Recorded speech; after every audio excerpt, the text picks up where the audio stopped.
Hello, everyone. Welcome to our webinar, Shifting the Dial on Child and Family Poverty. My name is Katrina Herbert, and I'm the Head of Children's Programs at the Brotherhood of St. Laurence. I have with me today Tyson and Amber, our Auslan interpreters for today. Please note that this webinar is being recorded and we will make it available on our website after today. Now, for those of you who may be new to the work of Brotherhood of St. Laurence, we are a social justice organisation working alongside people experiencing disadvantage to address the fundamental causes of poverty in Australia. Our mission and work is directly informed by people's experiences of disadvantage and using evidence drawn from our research. Matching this together with insights from our programs and services, we develop practical solutions that work to create change that lasts. The Brotherhood of St. Laurence is also a proud partner of Anti-Poverty Week, and today's webinar is our objective to shine the light on the issue of poverty in Australia, to create understanding and action to collectively end it for children. Thank you all for your support of Anti-Poverty Week as you join with us today for this webinar. Now, before I proceed any further, I would like to acknowledge the countries from which we all come together to meet. I acknowledge our Aboriginal and Torres Strait Islander tribes as the first sovereign nations of the Australian continent and its adjacent lands. I acknowledge that their sovereignty has never been ceded, and Aboriginal Victorians have long called for treaty. I acknowledge specifically the Wurundjeri people, Dja Dja Wurrung, the Ngunnawal, and Yorta Yorta people for sharing their land with us today, and show my respect to their spiritual relationship and cultural values with their country. I acknowledge all ancestors of these communities and pay respect to their elders, past, present, and emerging. Today, we join their mission to seek constitutional reforms to empower Aboriginal and Torres Strait Islander tribes and take a rightful place in their own country. From the Uluru Statement from the Heart, when we have power over our destiny, our children will flourish. They will walk in two worlds and their culture will be a gift to their country. Thank you. I am looking forward to our discussion today as we talk about shifting the dial on child and family poverty. And I can't wait to hear all the perspectives each of our esteemed panellists will bring to us today. So now let me introduce you. Firstly, we have Professor Sharon Bessel. And I invite the panellists to turn their cameras on as I introduce them. Hi, Sharon. Sharon is a professor at the Crawford School of Public Policy, where she is Director of Gender Equity and Diversity and heads the Children's Policy Centre. Sharon also co-leads the ANU Individual Deprivation Measure program with Associate Professor Janet Hunt, which is a partnership between the ANU, the International Women's Development Agency, and the Australian Government through the Department of Foreign Affairs and Trade. Next, we have with us David Tennant.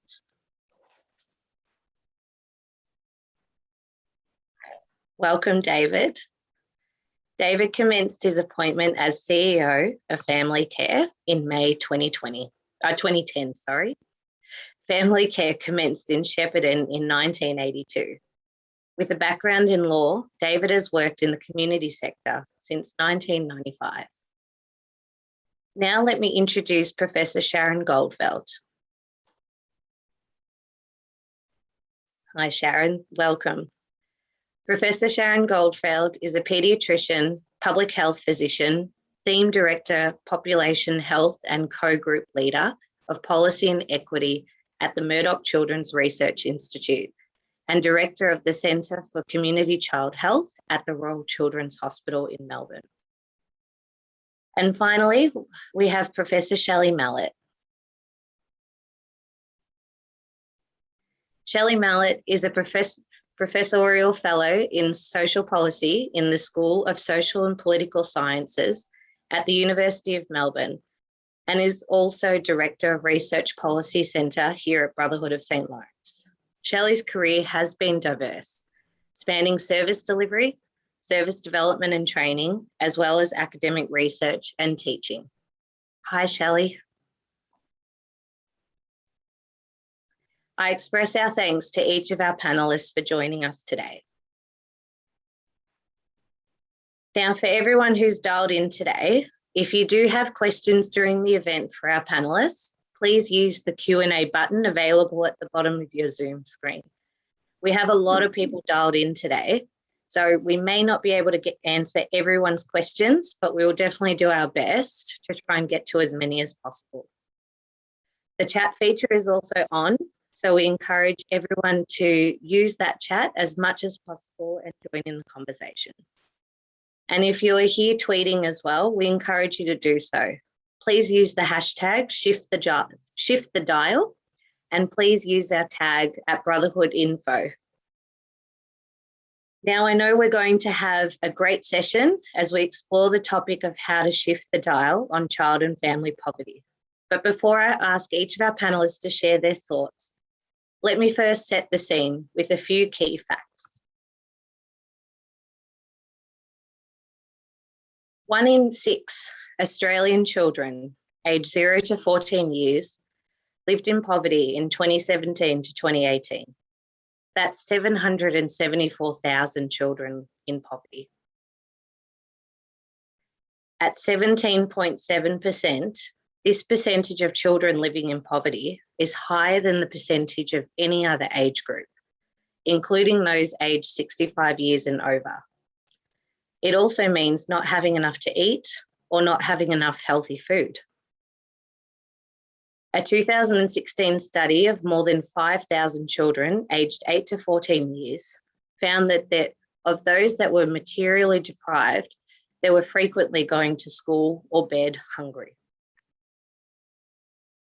Foodbank provided relief to 815,000 Australians per month in 2018 to 2019, and 11% were aged under 15. The Foodbank 2018 Hunger Report found that single parents often made personal sacrifices to ensure their children could eat. 3 in 5 single parents experiencing food insecurity skipped a meal at least once a week to make sure there was enough food for the family. And 1 in 3 go a whole day without eating at least once a week. Growing up in poverty impacts hopes, health, and dreams of young people. Other research has found that children who grow up in poverty are more likely to be behind in school, at least 1 year behind in reading and numeracy, even by year 3. The 2016 Child Wellbeing Study found a strong association between going to bed or school hungry and lower school attendance and satisfaction. Food or clothing deprivation was associated with low school engagement. A very high proportion of children experiencing poverty are living in families who rely on government payments. The full coronavirus supplement actually saw poverty drop by more than half for the poorest families, and especially those headed by single parents. According to ANU research commissioned by the Brotherhood of St. Laurence and Social Ventures Australia, poverty rates for these families reduced from 39% to 17%. What this shows us, with the will, we can significantly reduce poverty. In one of the wealthiest countries in the world, no child should live in poverty. All children and young people have the right to be healthy, happy, learning, and safe. These rights are enshrined in the UN Convention of the Rights of the Child, to which Australia is a signatory. As a nation, we have also committed to achieving the UN's Sustainable Development Goals, the first of which is ending poverty in all its forms by 2030. What I've shared with you is just a few key facts about child and family poverty in Australia. The COVID-19 pandemic presents us with a valuable opportunity to make a difference. As we move into the recovery phase, it's more important than ever to ensure that vulnerable children do not fall through the cracks. At the Brotherhood of St. Laurence, we're focusing on doing just that. To achieve our vision of an Australia free of poverty, we believe we must address the root causes of poverty and drive change across all levels, from practice through to policy, from local all the way to national. This means promoting local practice changes with a focus on education, employment, and building parental capacity, whilst at the same time advocating for policy systems and structural changes that enable children and families to thrive. And now I would love to hear what our panellists have to say in this topic as well. So our panellists are here to help us articulate, why does poverty exist? What are these systemic failures in Australian policy that contribute to child poverty? And what will it take to shift the dial in children's learning? Just a reminder that if you have a question for our panellists, please use the Q&A button available or use the chat feature to make any comments and join in the conversation. So my first question is for you, Sharon Bessel. The 2019 Commissioner for Young Children in South Australia report, Leave No One Behind, reports that they want a system that is kind, inclusive and participatory. However, we currently have underlying systemic failures in our public policy. Can you describe some of these underlying issues in our public policy? Sure, thanks Katrina, and thank you so much for hosting this webinar today and for shining the light on these issues in all the work that you do. I'll just add I'm joining from Ngunnawal land in the south of Canberra, land which has never been ceded, and I want to pay my respects to elders past, present and emerging, and to all First Nations peoples who are joining us today. So in answering that question, Katrina, I guess it's important to say that there are some positive things happening, particularly in relation to children's wellbeing. There is some excellent work being done at state and territory level around children's wellbeing. Last week, the federal government announced a national children's mental health and wellbeing strategy aimed at children under 12, and there was the announcement of some funding around that.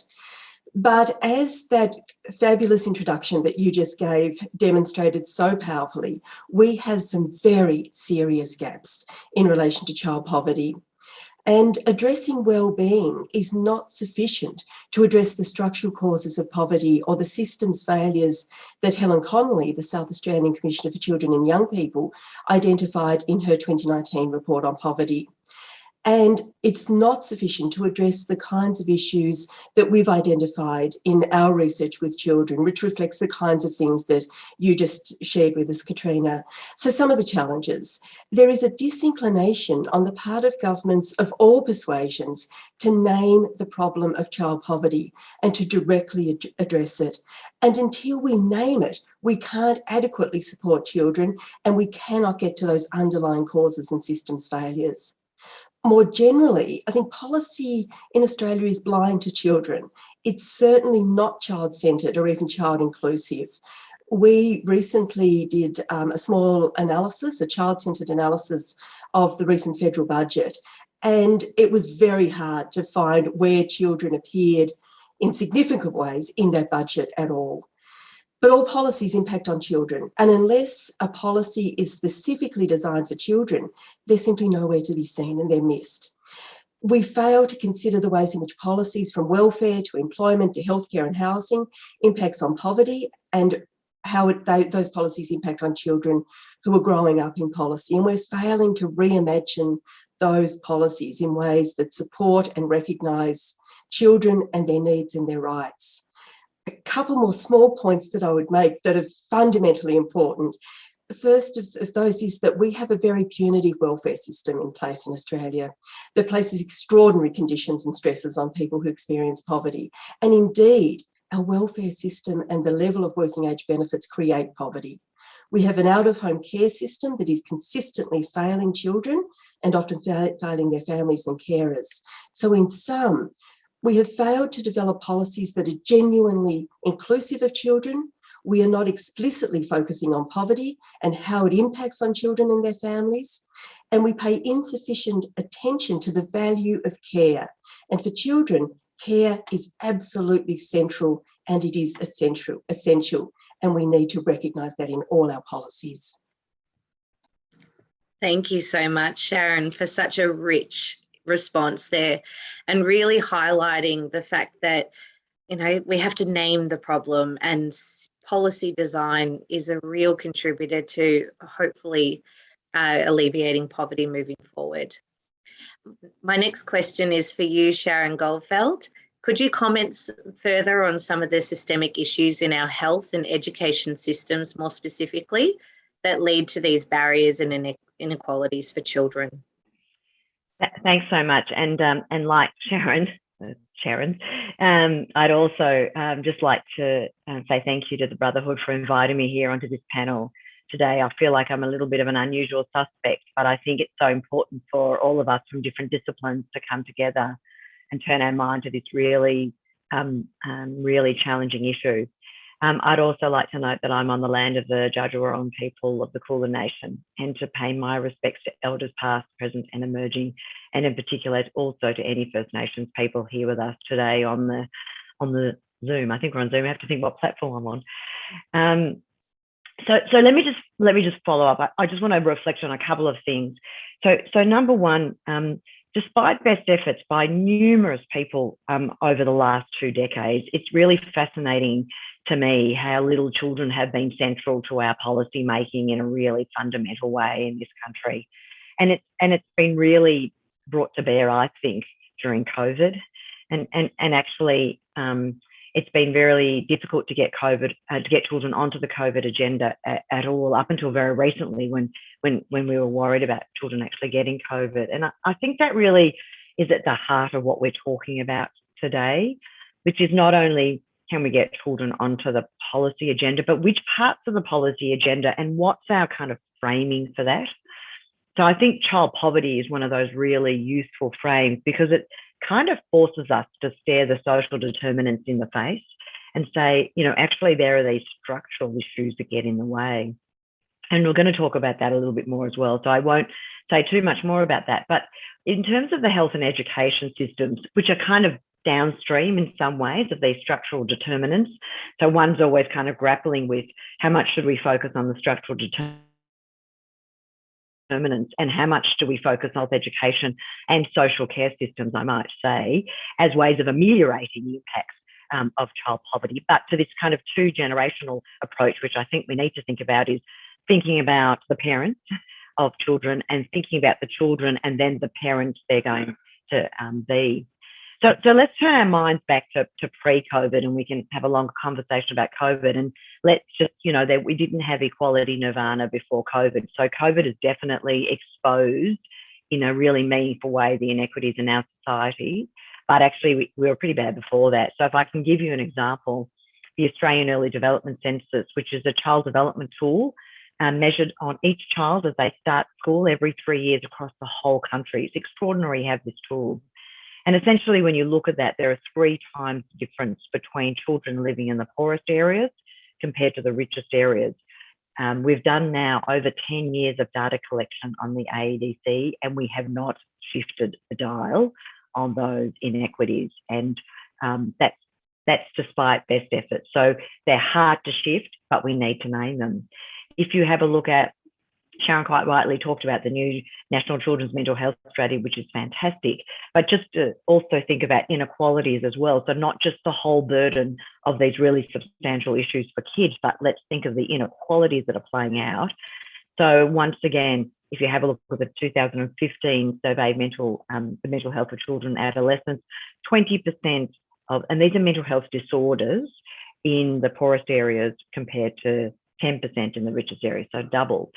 And just a reminder in terms of those social determinants of the impact of parent unemployment and parent education themselves. So just to think of that twofold way of thinking about how we might address the issues of child poverty. Some lovely work done by the Grattan Institute a few years ago, just showing what happens to years 3, 5, 7 and 9 NAPLAN as kids go up the scale, and how we see the division, the splaying of children's learning trajectories, depending on whether their parents had a degree versus a diploma or just finished year 12. So these kind of really substantial structural determinants do get in the way. And I think we need to think about that going forward. And I'll stop then, Katrina, because you don't just keep going. No, thank you, Sharon. We could definitely listen to you and all the panelists for quite some time. But I really liked how you highlighted those social determinants and, you know, the opportunity to enable parents to make ends meet or not. So David, Tennant, over to you. If you could talk to us about how our benefit system is failing families living in poverty, and how do you see this in your local community? Thanks, Katrina. And can I start by acknowledging the Yorta lands where I joined from today, and acknowledge our elders here and all the other places around the country where people are joining from. And I note that Sharon Goldfeld started by saying that she was the odd one out on the panel. I think I'd probably take that award. I was only half in jest briefing my board this morning saying I'm here as the middle-aged white guy with no academic credibility at all, to try and give some balance on the panel. But I really appreciate the Brotherhood providing voice for a frontline service organisation in this type of conversation. The policy framework is critically important, but how it actually impacts people's lives and the work that we do as a child and family service organisation is critically important. And Shepparton is one of only 2 special sites chosen in Victoria for some extra attention as part of Commonwealth welfare reform trials. So not only do we have the overlay of the benefit support system failing to keep pace, but we also have extra layers of conditionality applied to particular groups of people in our community. And those groups of people are those already doing it tough by receiving benefit incomes that are too low. And what we've seen over time is that our client group, people that we are trying desperately hard to work with to improve their circumstances using strength-based model to try and work with people on their aspirations to give them greater hope for themselves and their kids in the future. Those people are actually now almost entirely reliant on a cycle of emergency relief. So any sort of thought that you would have that our staff can work with those families on sustainable improvement is undermined by the idea that every fortnight they're getting insufficient money just to do basics like, feed the family, keep a roof over their head. And how that feels for the children in this community is the bit that makes me, I guess, the grumpiest as a service provider who's been in the sector for a long time. Sharon mentioned the AEDC data, that triennial stocktake of how kids are going when they arrive at school. And even though Shepparton was chosen as a trial site on the basis of a series of vulnerability factors, we've actually gone backwards over that 10 years. And so I guess if we are imposing on people who are already doing it toughest more and more rules that involve penalties for them not doing things that are essentially taking responsibility for solving their own vulnerability, ultimately, if we are making things worse, we need to, first of all, stop, but also take stock of what it is that we can do to actually provide sustainable pathways to improvement. Fantastic. Thank you so much, David, for those great insights and really great connections that you've made in how it has directly impacted families and the experiences you see in Shepparton as well. Shelly Mallett, over to you now. Do you have any further insights to share in regard to where system level responses are not connecting with practices and that further exacerbates child poverty? Thanks very much, Katrina, and also welcome to everyone here on the Zoom today from the Brotherhood. And I'd like to, I'm speaking from Wurundjeri land, and I'd like to acknowledge the traditional owners of the land and pay my respect to elders past, present and emerging, and pay my respect to all other Aboriginal and Torres Strait Islander peoples who've joined with us today to talk about this really important issue. I do. I'd like to pick up some of the threads from some of the other, the Sharons and David, if I might, first off. Sharon Bessel mentioned that naming the problem of poverty is really essential to do. And one of the things that Sharon Bessel's worked on, which is very dear to the heart of the Brotherhood, is an understanding of poverty which is more fulsome than income poverty. It really goes to opportunity deprivation, material deprivation and opportunity deprivation. And I think naming the issue of child poverty is naming the issue of the other forms of deprivation that children experience as a consequence of income poverty, but also of not getting opportunity to share in the resources and that other children might have by dint of being born into another family. So I think that's really a crucial thing to keep in the frame. I think the other thing to say is that a lot of responses, it seems, to the issue of child poverty look for a magic bullet, a singular solution. And I think all of us here who are on the panel would be agreed that there is no singular solution to the issue of child poverty, but it takes concerted effort, and there's no singular sector that's responsible for addressing child poverty. So what we see in Australia is a complicated system of Commonwealth, state and local governments, and they can work cohesively together to address the issues affecting children, whether it's education, child safety, these sorts of things, or they can work against one another and solving for some of those disjunctions between Commonwealths and particularly Commonwealth and state relations in the provision of services, core services to children and families, is something that's really critical. From a systems lens perspective, you could spend your life just looking at trying to join up those systems at a policy level. We think an important part of that solution has to happen in place, and it has to happen with the organisations such as David's and others working in alliance and alignment to actually try and join up the effort and to distribute the investment and resources in place.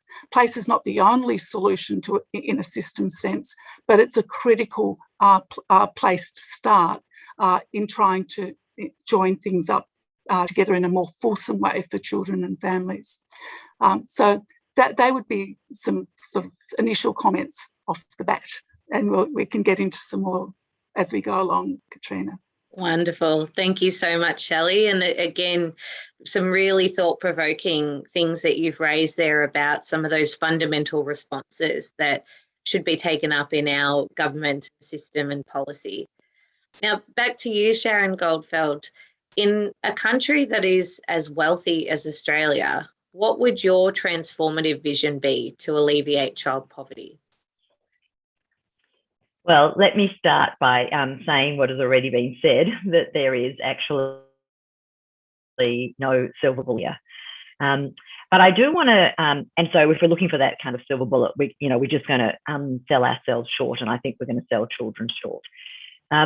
There's a great saying by Oliver Wendell Holmes that I feel compelled to share with you, which is, I would not give a fig for simplicity this side of complexity, but I would give my life for simplicity on the other side of complexity. So I do think those of us who work in these areas are constantly hamstrung by wanting to find simplicity because it is much more palatable to our policymakers for a whole range of reasons that make a lot of sense. But I'm afraid we're stuck in complexity for a little bit longer. And I guess our job then sitting within complexity is to think about all those things. So let me share some ideas, and I guess either during this panel or at any other time, be great to get feedback on the ideas. So the first thing is, as we've already said, there's no silver bullets. The second thing is we do need to get into this idea of what I've called stacking. People have called it different things, cumulative benefit. The latest I've heard is the policy cocktail, which I was quite attracted to because I seem to be drinking a lot of red wine during COVID. But what that really is talking about is this idea of moving towards systematic ways of making a difference to the lives of children and families. So rather than ad hocery, which we tend to deal in quite a lot with, what do families need, or what do women need in particular during the antenatal period? Then what do they need? James Heckman talks about this idea of dynamic complementarity. So the continuity, what do families need in the antenatal period, in the first 2 years, in the second 2 years, in the third 2 years, where you're actually building on the benefit that potential services or other benefits can occur. So that means what's directly of benefit to the child, and what's directly of benefit to the parent, and what might be direct benefit to the community that family lives in, and what might be the broader social kind of benefits. And of course, that's that kind of what we know as the ecological view. And here's where it kind of gets complicated, because it's how do we do all of those things together? So we're stacking ecologically, so we're thinking about community, family, and child. And how do we stack longitudinally? So we're thinking about the antenatal period, and then the first 2 years, second 2 years, third 2 years, fourth 2 years, getting kids well into the first couple of years of primary school, and we know that aligns with their brain development. And so that's why we're kind of stuck in complexity. But can I say that we do have a lot of the raw ingredients to make a difference here? So we actually have a multi-billion-dollar industry in Australia called our service system, and that multi-billion-dollar industry is mostly delivered inequitably. So we tend to deliver insufficient quality to the people who most need it. And we also don't get to the people who most need it. So we kind of have what we call the inverse care law. So those who most need the highest quality to reach them are least likely to get it. And we've got lots and lots of evidence about that. So if we're going to sort of make the difference we want to make, that's what I think we need to be thinking about is beyond the silver bullet, stacking. And my third thing is, what are the accelerators we might need to be able to do this sort of change faster? Because we all talk about slow system change, and that's great. But each year, 1 in 6 babies is born into poverty. And are we okay with that? Or do we need to get going faster? Fantastic. Thank you, Sharon. We can definitely hear your passion and transformative vision to really invest in the future children. Over to you, Sharon Bessel. How would you propose that we work towards alleviating child poverty? So I think there's a lot that we can do. And as Sharon points out, this is very complex, but there is much that we can do to support children who are now living in contexts of poverty. And so we need to keep a focus on that. But I really want to focus here on what we can do to protect children from poverty by addressing those underlying structural and systems failures and causes. The first thing that I would say is that we do need to hold on to that complexity. And in doing so, we need to re-script the narrative around poverty in Australia that focuses on the structural drivers and on the system's failures. And as part of this, we really need to end narratives of shame and stigma. And that requires political leadership that shifts the narrative away from identifying the problem as so-called poor people and laying the blame with individuals to a commitment that really addresses those structural failures.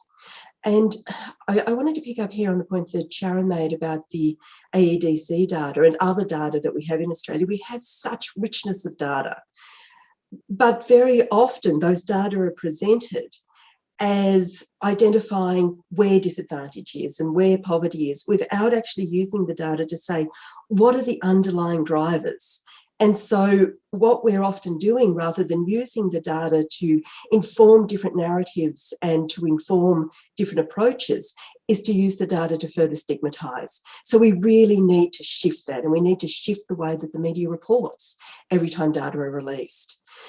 We're doing a lot of work at the Children's Policy Centre around multidimensional child poverty. And so while income is always going to be central, we also need to think about the multidimensionality of poverty. And this relates to Sharon's idea of stacking. We have been doing work around the way that poverty impacts on children, not just in terms of being unable to access material basics, but on opportunities to participate in society, to play and to learn. We have some fantastic opportunities for young people to be part of advisory groups to government, to commissioners for children, but often those opportunities are only available to children who are better off. We've also been doing a lot of work around what we're referring to as relational deprivation. And these are the structural drivers that impact on children's relationships within their families and within their communities, because systems are placing so much pressure on parents and on families. So we need to think multidimensionally. We also need to think about the way in which we can help to drive the kinds of transformative vision that both Sharon and Shelly have talked about. And I think we're not there in Australia yet. We don't have an agreed vision across all political persuasions that is supported by the media, where we really genuinely commit to all children having free and high quality services, including healthcare and dental care. We hear from our research how poor the access is for many children to those kinds of basic services, to quality education. So we need to think about the political will and the leadership and the broad commitment that we must build to a just society. And I'd also add that we really need to place far greater emphasis on understanding and listening to the lived experiences of children and young people who spend so much of their lives living in poverty. And we need to think about how we can take those experiences to inform policy and programming in ways that are meaningful for children and that stop exacerbating and creating shame and stigma that I'm talking about. I think that is just so fundamental. We hear it again and again from children and young people who live in poverty. We hear it in the work of people like Jerry Redmond in South Australia.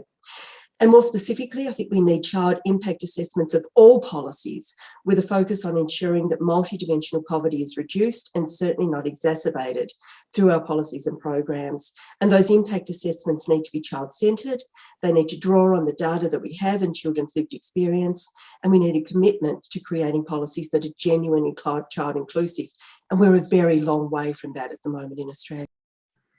Excellent. Thank you so much, Sharon. There's a lot of rich content that you've talked to there, but I specifically call out again the naming of the stigma and the narrative and the need to redesign.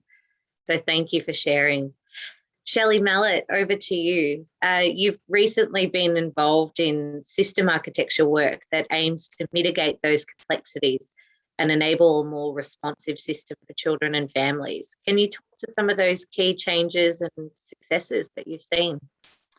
Thanks very much, Katrina. Just to pick up on Sharon's point about, and others actually, about what child-centred means, because it goes to some of the systems work that we've done in Tassie with the Tasmanian government, which is that what does it really mean to be child-centred, and to give children voice and some degree of agency in these sorts of system design. And I think we've been entirely unimaginative in Australia in relation to that. For example, in the UK, in Leeds, they have in response to really bad child protection and a death of a child in Leeds, they redesigned their whole response to children by making children at the centre of their program designs. So children, they have a children's mayor, they have elected by children in the municipality, they have children involved in their advisory groups, and this is young children. The children's mayor at one point in time was 9. And so I think we have a lack of imagination here about what it really means to deeply engage with children, about what they need, what they want to be and what they want to do, what they need. So someone in the chat said we have a children's mayor here. Well, I celebrate that. That is absolutely fantastic. More of it, I say. In terms of the systems work that we've done in Tassie, where we were looking at non-statutory family support in Tasmania, its delivery and its intersections with the child safety system. What that work really exposed was there are a lot of good services and actually some really beautiful practice happening in the community what often is not happening is that there's a breakdown in the sort of intersections between services in terms of child safety and non-statutory family support, between health responses and education responses. And what we see in place often is duplication of services simultaneously with gaps. So one of the things that's really important in a systems lens focus is to look at what's being delivered in place and how to maximise that investment so that children, and to pick up Sharon's point, the children who need the biggest amount of investment from the state and the community in their growth, so that you really align that effort in place. I guess the other things that we looked at in that non-statutory, in looking at that system level architecture, was how can you develop a sort of governance in government and the community sector and other actors such that you're coming together to design for the reform that you want. And that really, we think all roads lead back to good governance. And often that's not what we have. We have it pulling and pushing against each other in different government departments. So aligning under a shared purpose and guiding idea, wellbeing's a good one. Tassie is certainly trying to do that in relation to their children. So aligning under a guiding idea, good governance, commissioning services so that they are actually being commissioned to get what you want, and that you're working really closely with organisations, the way that David's talking, drawing on their expertise and knowledge so that they can actually help co-design the effort in response. And then thinking all the way down to what kind of workforce you're going to build that is child-centred, family-focused, what sort of practice you're going to deliver in frontline delivery, and having mechanisms for those kinds of conversations across different services in the child service ecosystem. They're some of the things that we think. So joining it all up, it's complexity, but it can also be, if you've got a shared sense of purpose, a set of guiding ideas, a clear understanding of the nature of the problem, then that makes the alignment much easier to achieve. Excellent. Thank you so much, Shelly. That's wonderful insights, and especially around how we can shift system level design and reform design to really address those issues around poverty. And David, over to you. If you could also share your recommendations and possible solutions for a system to shift child poverty in Australia. Thanks, Katrina. Look, some of this is actually really, really simple, and you deal with some of the questions around income insufficiency by giving people more income. And one of the positives that we saw out of the first wave of COVID lockdowns was government actually providing a level of income to people who hadn't seen real increases in decades, such that they could live with a degree of dignity. And of course, now that those emergency payments are gone, we're seeing the counterbalance to that. And if I could round back on some things that Sharon Bessel was saying about the stigma that's associated with poverty, this idea that somehow policy has to be based on calling people out as being them or others or somehow morally deficient. That's as much of a problem as poverty itself. And just a few weeks ago in Shepparton, we had an outbreak here that captured national news attention for a couple of days. We had nearly 18,000 people in our community were in some form of quarantine or isolation. So almost a full third of the population. And we saw an enormous outpouring of support from our community, from around the state, nationally. We had the army arrive to help deliver food parcels for people. All of that was fantastic. But perhaps if I could just shout out the folks from Anti-Poverty Week who shared with us some data that said we've got around 9,000 people in this community who live on insufficient working age payments, and within that over 3,000 children. So just around half of that number who were locked up. Those people went into the lockdown in poverty. they survived in poverty during the lockdown, and they come out of that lockdown in poverty. But the army's gone.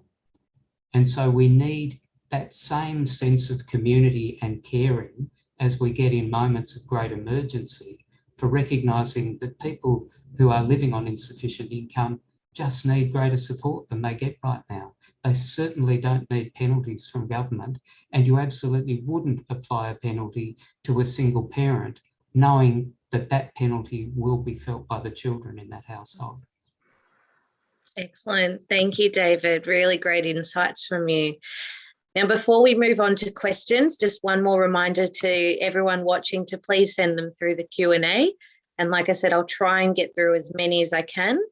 But I'm going to give each panel member just a quick opportunity to give us one key takeaway message to really allow us to leave here today thinking differently. So firstly, I'll start with you, Sharon. What is just one key takeaway message for us today? Or Sharon Bessel, I should say. Thanks, Katrina. I think what we've really heard is the need for a transformative vision that moves away from shame and stigma.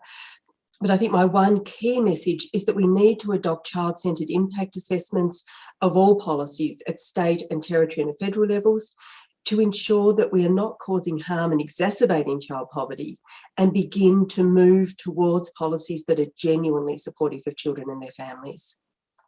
Fantastic. Thank you. Over to you, Shelly Mallett. Just one key message. It'll seem strange coming from me, actually, given what I've said, but I'd actually say one of the stats that you put up at the beginning, Katrina, which is about how the coronavirus supplement had actually impacted on children and families. And I think this goes to what David says. I like complexity, but there are some basic things here, and income to families is a basic thing. And what we see is that those families relying on income support simply don't have enough money to get by, to lift them above the poverty line. And the Brotherhood's trialled this in the past with a family-centred project in the 70s of giving some families an income supplement. And what we saw out of that trial was it was absolutely transformative for people. So I vote for increased income as my one takeaway message. Fantastic. Thanks, Shelley. Over to you, David. One key takeaway. Oh, look, I vote for Shelley. I think she's absolutely nailed it. And, for me, the takeaway is that the state, unfortunately, is the single biggest driver of structural disadvantage and income poverty in Australia. Thank you, David. And last but not least, Sharon Goldfeld, one key takeaway from you. Oh, I hate one thing. First of all, I just want to start with just do it. And I think if COVID has taught us anything, it is that the immutable is mutable. So that's the first thing. And then I guess the key message is also around the financial supplement, but I think identify the families who need support early, more fences at the top of the cliff.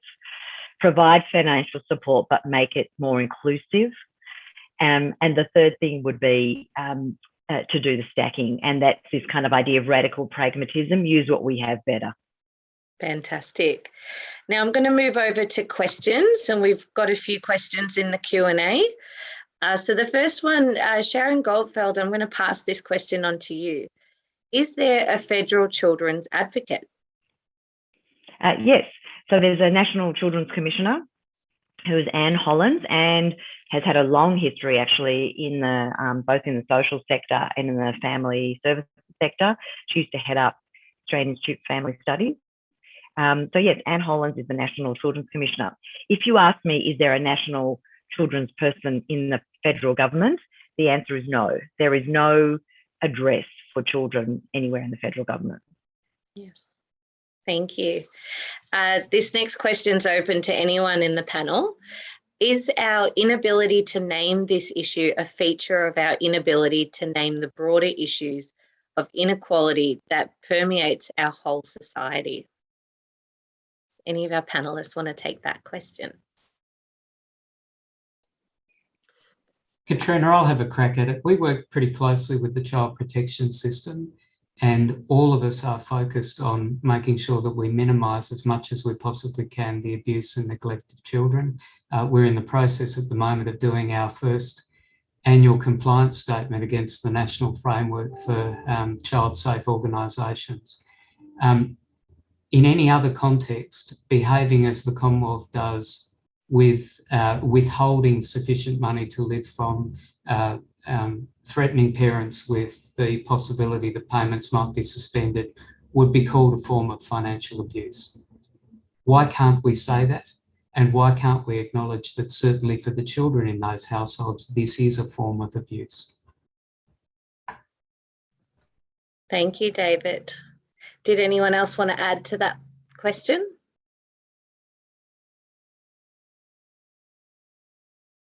No problem. I'll move on. I was just going to say, I think it's a good point about naming the inequality, acknowledging the inequality, and it goes to something that David said earlier, which is a kind of othering of people in poverty. And so they're somehow separate to those of us who are not.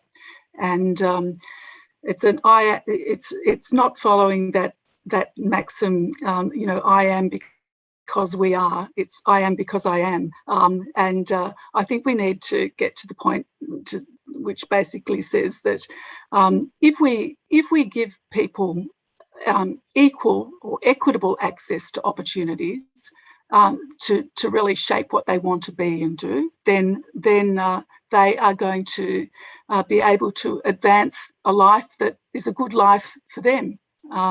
But in fact, we don't do that, and we're quite punitive and we ration it, as David said, and so and then somehow seem to then say that it's their problem when it's not. It's our problem. Fantastic. Thanks, Shelley. Another question, someone would be keen to hear from panellists on their thoughts of health inequality and how this varies considerably across states and territories. Do you want me to have a first go at that? I'm just going to bring the issue of definition to the table, just not to be a pedant, but just to be, I guess, highlight the issues between inequalities and inequities. And I say it not just to be pedantic about the words, but what's fundamentally at it. So we can have lots of inequalities that are derived for reasons that are not preventable. But inequities are really these inequalities that are preventable, usually through geographical, social, or population reasons. And so I think we want to start thinking about these differences that we really think we can change as inequities, because at the heart of that is a kind of social justice narrative that says, are we prepared to tolerate these inequalities that are entirely preventable? And there are very few health outcomes for children that I could name for which there are no inequities.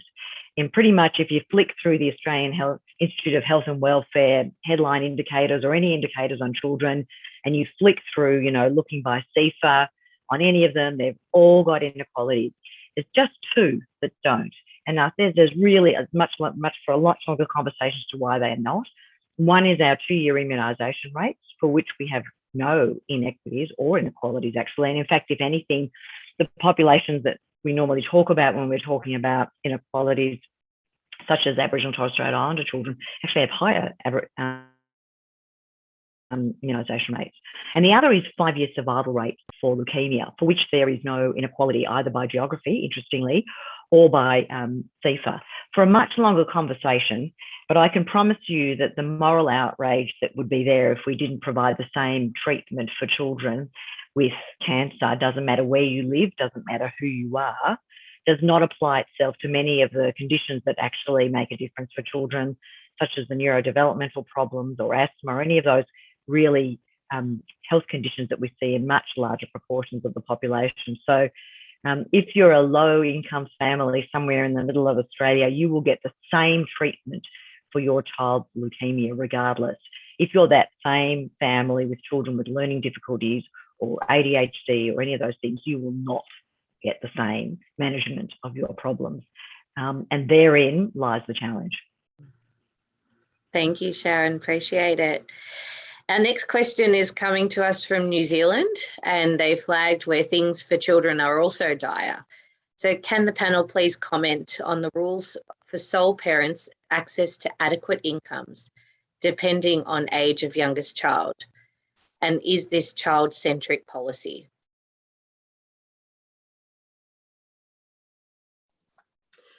Perhaps I can just say a couple of things around particularly the challenges for single parent families in Australia. And I think, Katrina, you noted in the introduction that single parent families are most likely to be living in poverty in Australia, but particularly families that are headed by a single mother.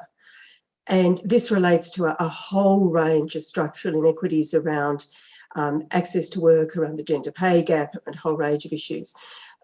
But in relation to the question, I think this is a really critical issue, that our benefits are not designed in any way to be child-centric. No, there is an emphasis once the youngest child is 8 on parents then entering the workforce or demonstrating that they're able to, that they're actively looking for work. And what this misses entirely is the value of caring for children. We see societal value as being only around productive engagement in the workforce, but we are not recognising the incredible value that parents add when they are actually looking after their children.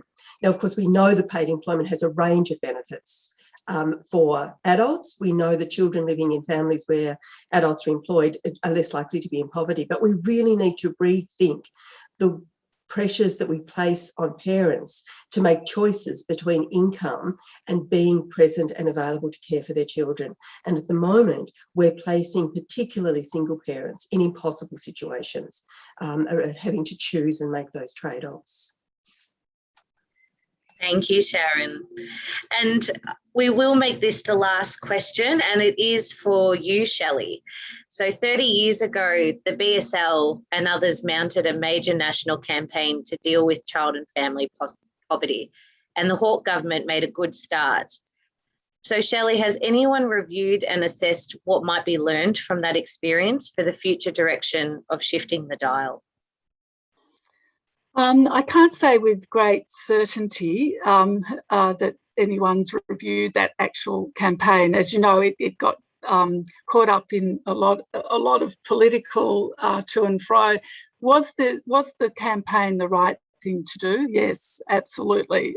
We would say that, and it goes to the point of really elevating the impact of policy on children that Sharon says across all government policy, which we think is really crucial.